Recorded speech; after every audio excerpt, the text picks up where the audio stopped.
परम शांति बाबूजी। बाबूजी आपका स्वागत है। और आज जो मेरा क्वेश्चन है, क्या निराकार परमात्मा निर्गुण है, कर्मातीत है, भावातीत है, अकर्ता है, परमानंद, निजानंद, नित्यानंद स्वरूप कब और ये क्या होता है, ये हमें बताइए कि निराकार परमात्मा रियलिटी में उसके गुण क्या क्या है। देखो, जो भक्ति मार्ग वाले तो ये बताते कि जो निराकार परमात्मा है, निराकार परमात्मा निर्गुण है, वो अकर्ता है, वो कोई कर्म नहीं करता है, वो भावनाओं से परे रहता है, भावातीत है।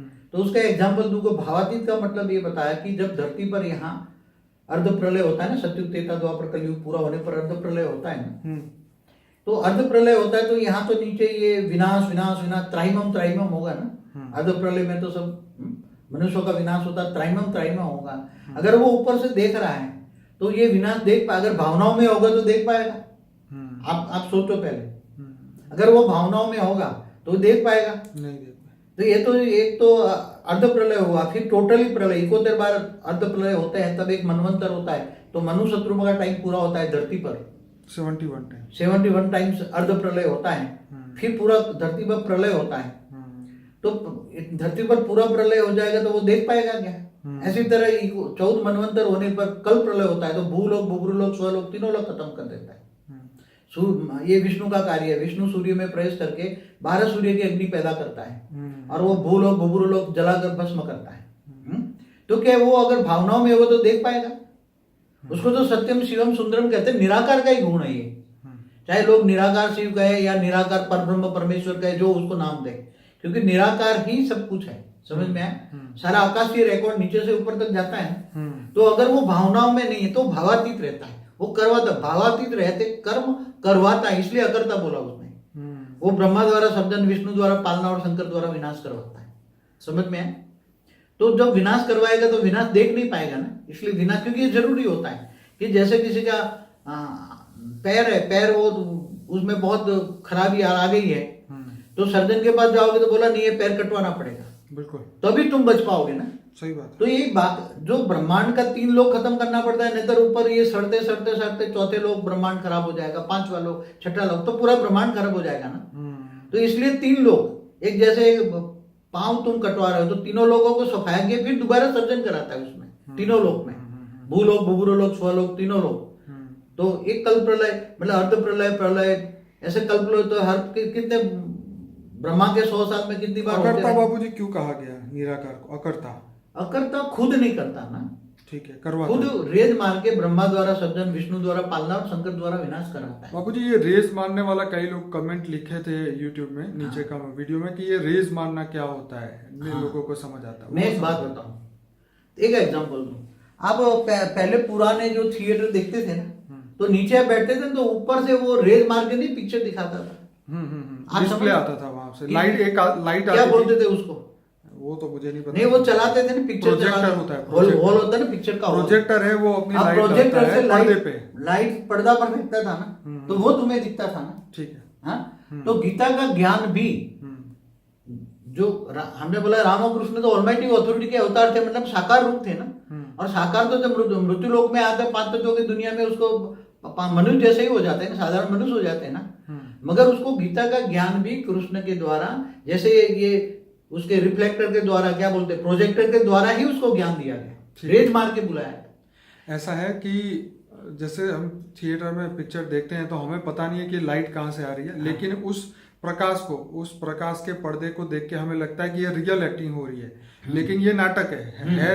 दीवार पे कुछ भी नहीं, ना तो उसके अंदर कोई बंदे हैं, ना ही कुछ है, लेकिन वो प्रकाश ही, माने एक प्रेरणा हम कह सकते हैं। रेज मारना मतलब प्रेरणा देना, उसको लाइट देना, उसको संकल्पों से वो डेटा ट्रांसफर करना, या जो भी हम कह सके, आजकल इंटरनेट का युग है। तो एक ये भी बात हो गई। तो अकर्ता की जो बात थी, वो खुद नहीं करता, दूसरे से करवाता है, बोला ना। और कर्मातीत का क्या मतलब? जब कर्म ही नहीं करता तो कर्मातीत?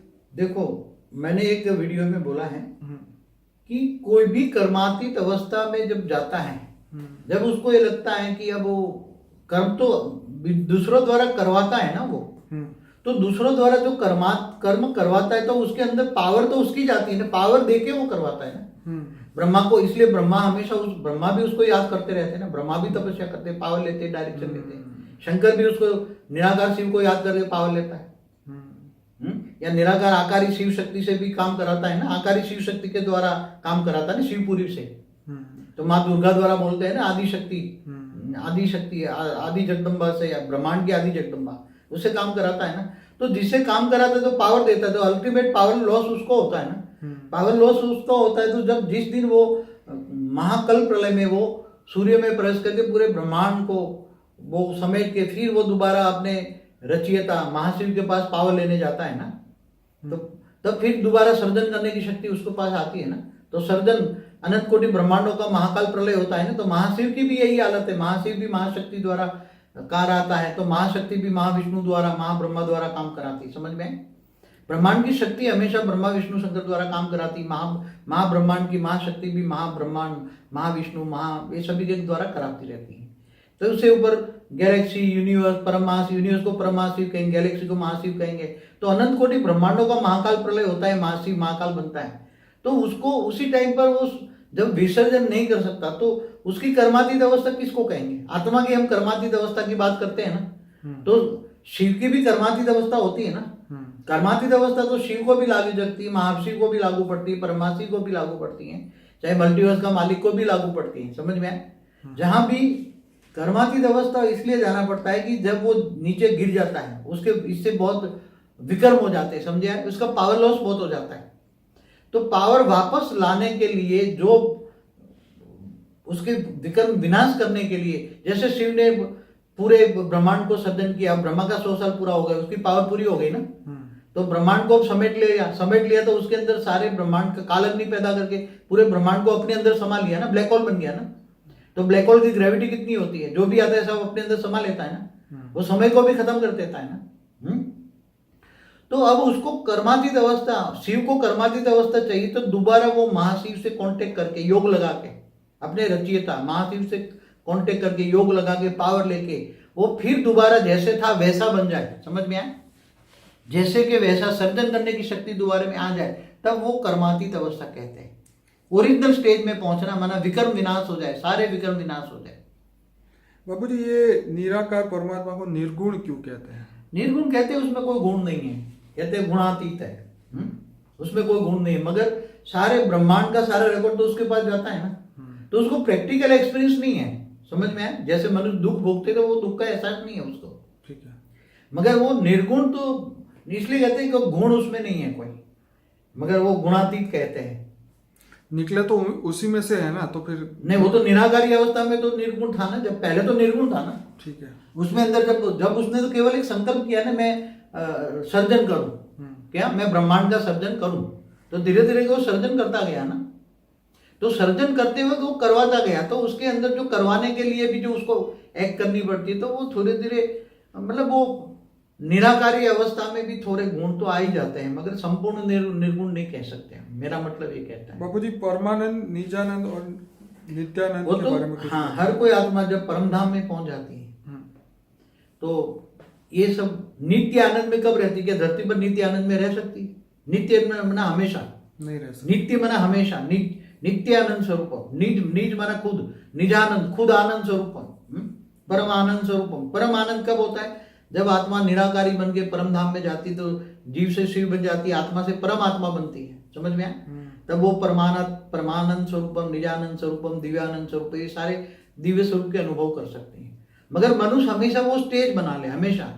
पर बाबू जी, धरती पे तो जैसे सुख और दुख दोनों ही चीजें हैं, सुखानंद और दुखानंद दोनों ही है। तो रियलिटी में क्या आत्मा निराकार परम धाम में जाके परमानंद स्वरूप को ही धारण कर दिए, या वहां पर भी सुख दुख आता है? नहीं, वहां सुख दुख से परे है। परम धाम सुख दुख से, वैसे विष्णु लोक से ही सुख शुरू हो जाते हैं।